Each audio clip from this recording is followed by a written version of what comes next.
What's up, everybody? It's Versus. This is episode 58. I am John Marr. That is Will Cohen. It's the afternoon. Usually we tape this late at night, but it's the afternoon, so I'm a little more energetic. These ITN movies won't go away. There's so many. We're only onto the year 2019, and we're in 2025 right now, so that just tells you how much more we have to go. Will, how you doing today? You know me. Normally, I dress up. I look presentable, but I figured if writing and logic are going to take a summer vacation, I might as well. Yeah, you know what? The one thing I'll say before we jump right into this movie is, there's a lot of low budget horror directors that feel they're geniuses and they feel like I'm going to make a movie that's better than anything Wes Craven's ever done. I'm going to make a movie that's better than anything John Carpenter's ever done. This director obviously wanted to make a movie better than anything Rob Zombie's ever done. And wow, what a low bar to clear. And they hit the bar right in the face. It is Clown Motel.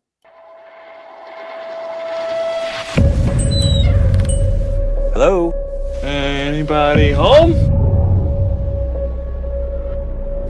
What the hell is a cemetery doing out here all the way in the middle of nowhere?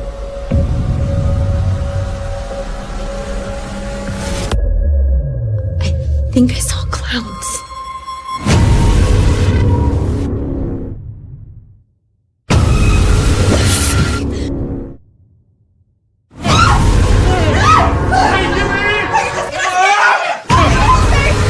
I've come to collect my soul.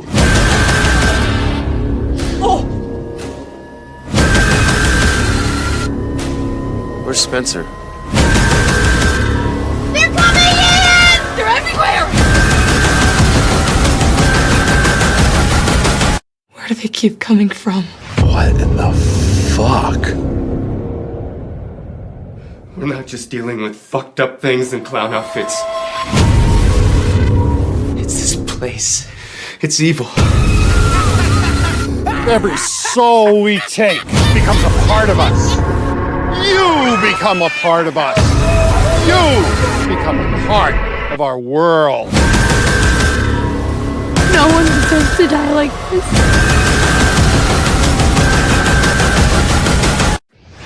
What the hell did we get ourselves into?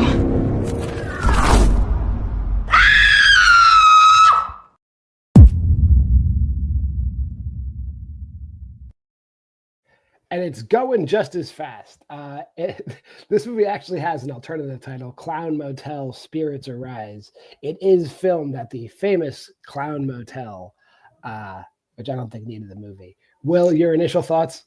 I would love to know who they bribed to have their names in the trailer. And I'd love to know what they bribed them with, because they couldn't have bribed them with very much, because clearly if they had money, they would have made a better film. That's true.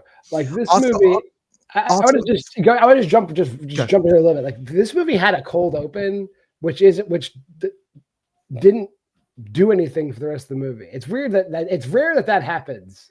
There's backstory that doesn't come into play, I don't think, with the movie. But you tell me. You tell me.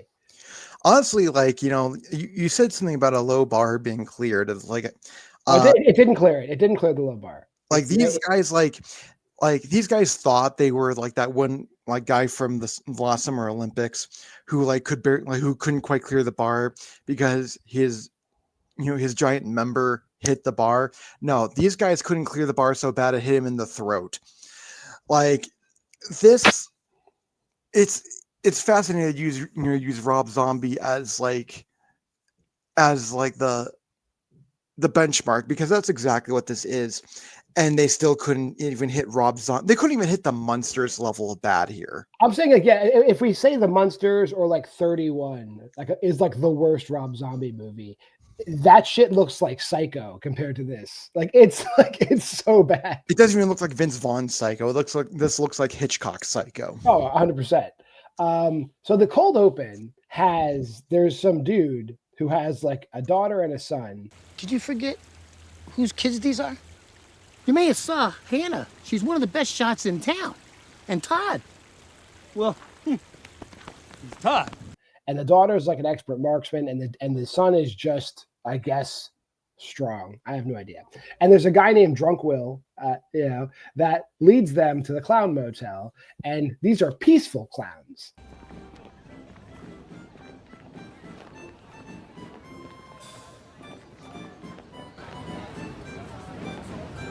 At the Clown Motel, they're peaceful. They sing songs and they're peaceful clowns. But for some reason, they have a fuck ton of gold.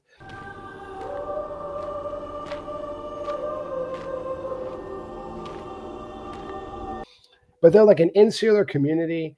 I don't know how, if they're not interacting with the outside world, how they handle getting food and shit, because there's no farms or anything around there. Whatever. But they have gold and they're friendly clowns. But there's a ton of gold. And Drunk Will and the two kids lead like a raid to like steal the clown's gold and burn the motel to the ground. So that, I mean, I guess that is what ties into the story. But like whatever. Whatever. The movie would have made more sense without that backstory, to be honest with you. Like we've seen haunted in certain type of residence here, whatever, and then clowns. You could have just done that.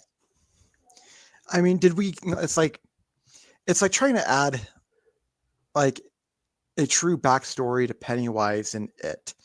Is it really needed? No, of course not. And it feels like they like attempted to explain why they're being haunted. It's called Clown Motel. Why would it not be haunted by clowns? You don't need a backstory. But again, I think that's the only thought that they put into this here, John, because everything else, like we could tell the events like straight, from A to B. We could tell tell the events like Christopher Nolan style. It wouldn't sound any less stupid. I would say, like, okay, so to jump back to the origin story again, like this group of people, apparently these clowns live peacefully in this community for whatever, and they have way more gold than they know what to do with. So there probably was an easier way to like get the gold away from them, but they burned the whole place down. And the reaction of the clowns to their pending death by fire is the most ho-hum, oh well reaction I've ever seen to this CGI fire about to claim their lives. And then I will pause here to make two small points. One, Ari Lehman is in this movie, and for those of you who are familiar with the horror world, he played in the Lake Jason in Friday the 13th, and he is just in his glory in this movie. He's acting his ass off in a bad way. They have called us freaks, but we've built a place where we can live in peace, away from the hatred and evil in the outside world. But he's definitely acting his ass off. We'll get to his greatest scene later. And then also when we transition from the plight of these clowns into the main story, there's like credits with like a song over it. And they put no effort into any level of the songwriting. They didn't get people who could sing. They didn't get lyricists who could write. It is not a song that I would want to be caught dead singing. Once they tried and twice they failed to stop the clowns, and now they're impaled. It is bad. Again, there was zero thought that went into this movie. Like, we've seen movies that they just clearly winged it. And somehow those ones turned out better when they 100% winged it. I don't know where the thought process began and where it ended. I think when they thought up the title, Clown Motel, Spirits Arise, that was the 30 seconds of thought that went into this movie. And the funny thing is, like, so like you have that whatever poem in the beginning of the movie, and then like everywhere the characters go, the only style of music is like that Death Billy, like wannabe White Zombie music. Like everywhere they go.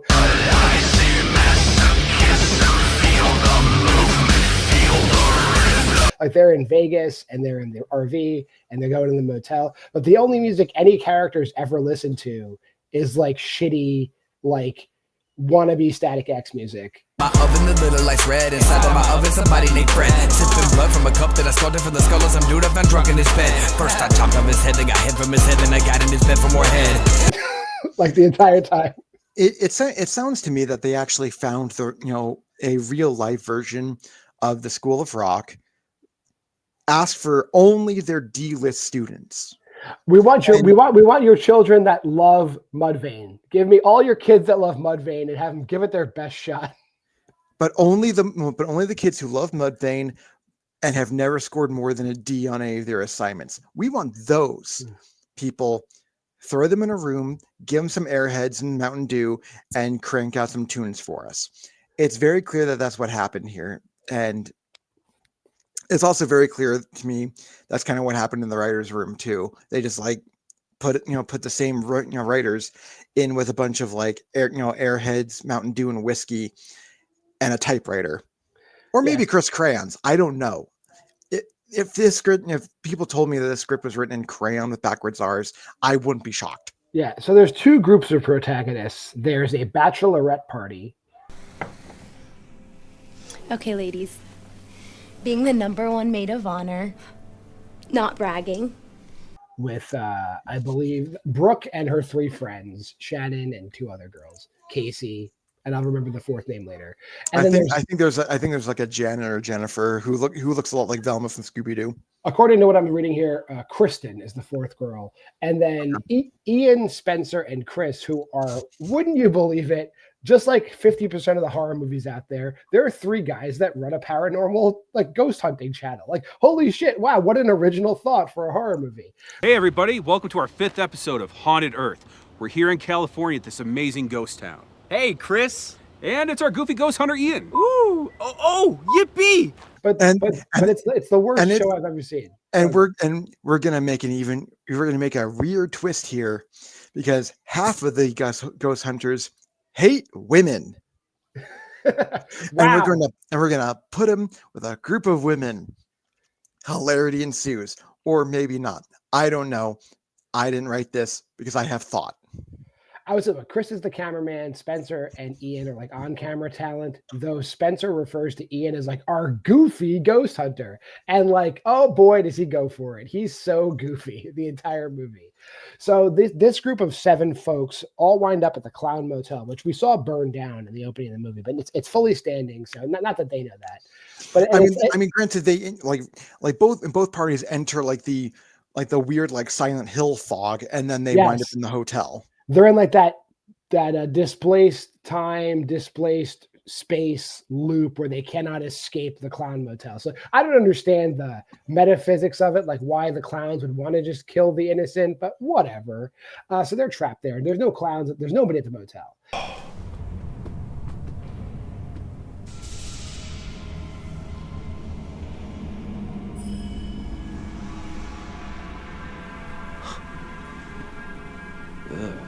And they all wind up in the office, but in the office, there's like a key to one of the rooms. So they decide to basically just steal.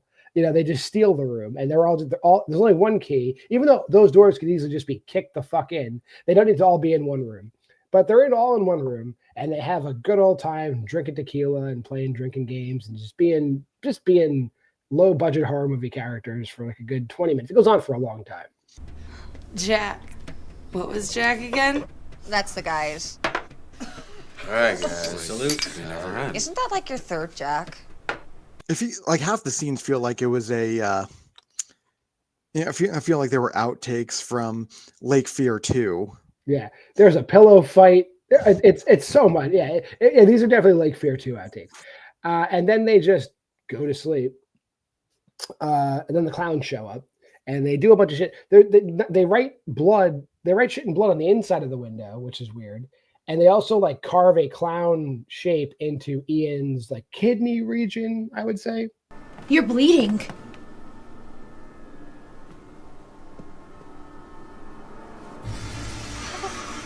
What the fuck is that? Nobody dies though. And so, but all this weird shit happens. Somehow he's still alive. Yeah, fine. It doesn't notice. Superficial wounds. Like he doesn't notice until somebody points it out that he's like bleeding profusely from his side. It's like, are you bleeding? Like, oh shit! And it looks like somebody carved a clown into him.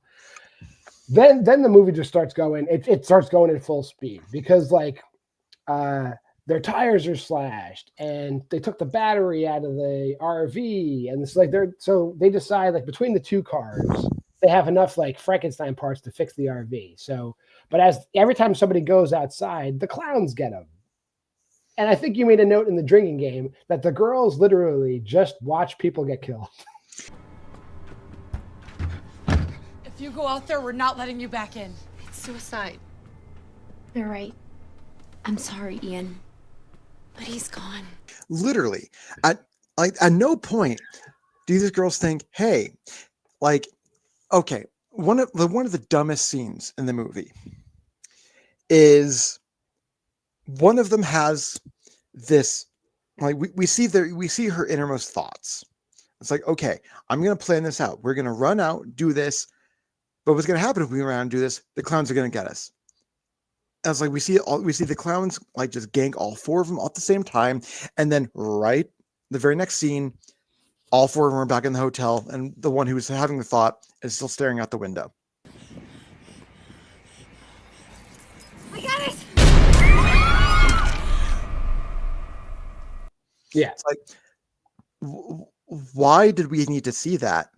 Could we just not kill them off and make this film 7 just minutes? to show that they could do a scene like that, I guess. So like, and it's so weird. Like Spencer, who is probably the most physically able to fight off the clowns, has like Ian's like, you know, I guess electromagnetic meter that ghost hunters use, and it starts going off, and it leads into a room where a large clown is raping a cake. What is he? He's having sex with an inanimate object, definitely.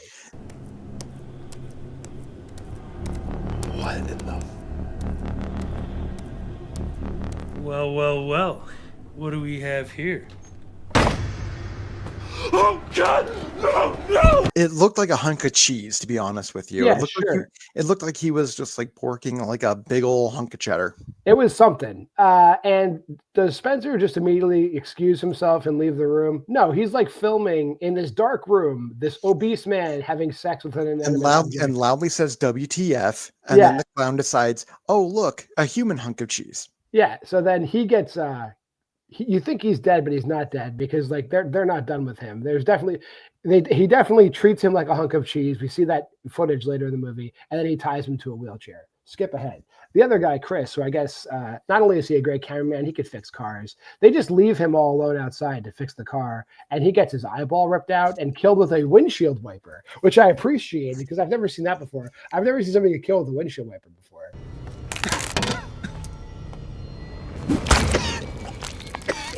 Die. That happens. And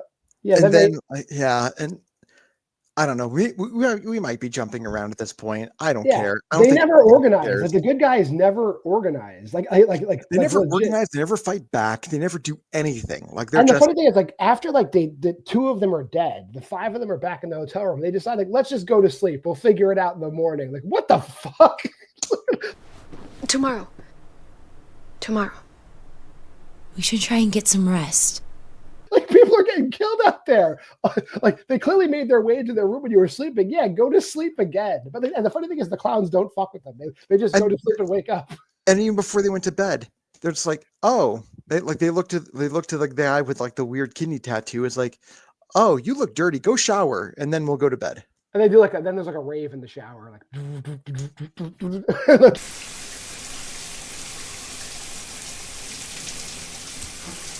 Lights. Whatever. Yeah, there's so many like weird things thrown in this movie for no reason. So then we got the five of them, and they somehow figure out through the journal that they have to go to the mine. So like they're going, and I guess the journal is left over from the people in the beginning of the movie. But the beginning of the movie, they're framed as like criminals, but in the journal they're framed as like law enforcement officers. So, like I have no fucking idea what's going on. Don't worry. The filmmakers cleared didn't. Yeah, they got it all done, and then so the rest of them just go for it.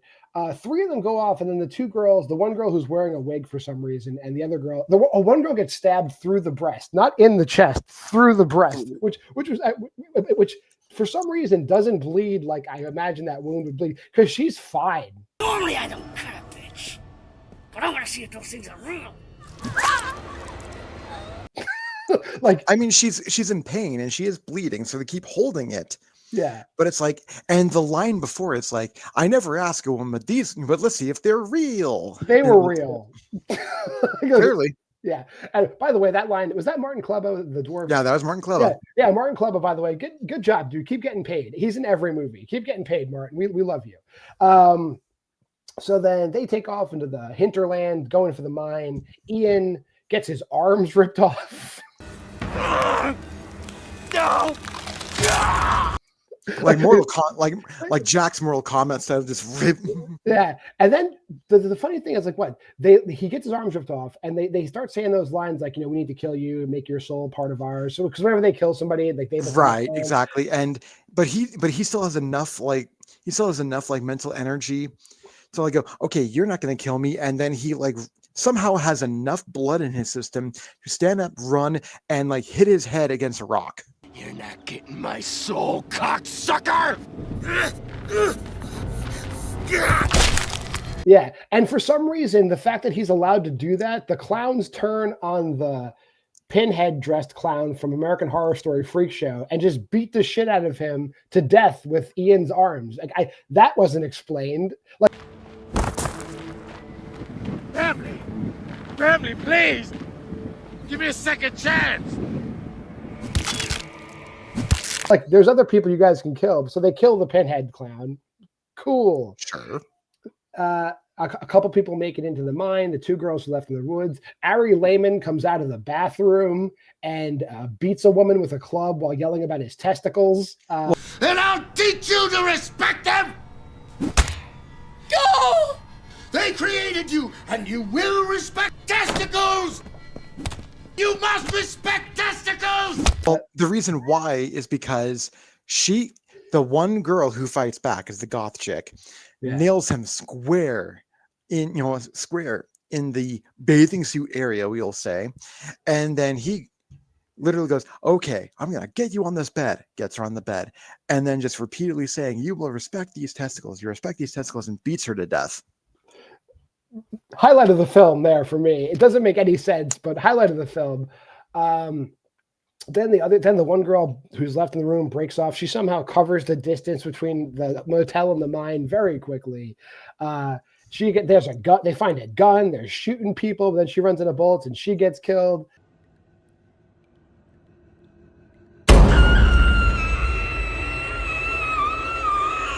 And then it's just the girl with the glasses and the bride to be going through the mines.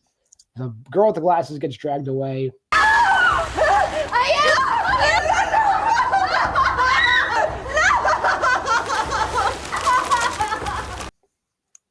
I don't know. I don't see her get killed, but she gets dragged away. And then the bride gets back, like decides to retreat, hoof it back to the motel and close herself in a room.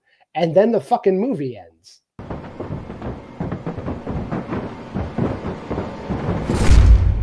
Yeah.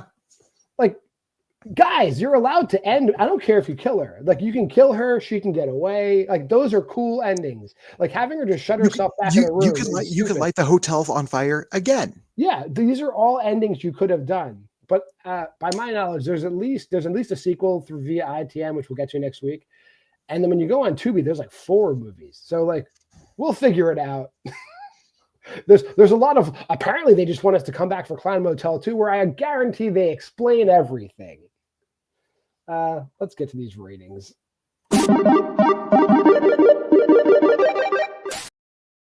I think we rated it exactly the same. There's enough moments in this movie where I was like, that's funny. The movie sucks. All the actors, with the exception of like the actors, I guess, aren't acting. The line delivery is horrible. The soundtrack is horrible. The effects are okay. And there's enough like so bad it's good laughs that I'm willing to go as high as a 1.5. Well, I also went 1.5. So this movie didn't outwardly offend me, like movies like Lake Fear, Lake Fear 2, or anything Chuck did. And yeah, Bacon. American Ripper. There's the other one. But if you're going to make a horror film about clowns, and and you actually actively make clowns not scary, that is failing the assignment. Like, we've seen enough of these films where they just phone it in and have no plan or anything like that. But your key element of the film, the crux of the film, is that clowns are scary, and you are not making scary clowns. They're annoying, they're stupid, and they're almost as aimless as our 6 protagonists here. There's 7 of them. Don't forget. There's 4 Oh. girls. It doesn't matter. Who cares? The Expendables. Yeah. That's what we'll call them, the Expendables. Well, that'll do it for today. We'll be back next week with Clown Motel 2. If it has a subtitle, I'll figure it out by then.